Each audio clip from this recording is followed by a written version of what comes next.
তৃণমূলের বিরুদ্ধে প্রতিবাদ জানাতে ও সিবিআই তদন্তের দাবি জানিয়ে পিঁপড়েখালী ফেরিঘাটের কাছে বিক্ষোভ দেখালেন বিজেপি কর্মী সমর্থকরা। গতকাল সন্ধ্যায় সন্দেশখালী জেলিয়াখালীর পিঁপড়েখালী এলাকায় তৃণমূলের একটি জনসভা শেষে দুষ্কৃতীরা আগ্নেয়াস্ত্র দেখিয়ে ভয় দেখাতে থাকে এলাকার মানুষকে। সেই সময় এলাকাবাসী এক দুষ্কৃতীকে ধরে তার কাছ থেকে একটি আগ্নেয়াস্ত্র উদ্ধার করে এবং সন্দেশখালী থানার পুলিশের হাতে তুলে দেয়। এরপর আজ দুপুরে বিজেপি কর্মী সমর্থকরা বিক্ষোভ দেখায়।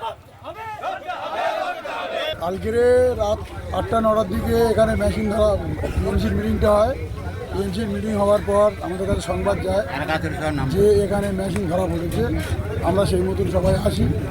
আসার পর গোলাম শেখ ও মেশিন ফেলে দিয়ে পালায়।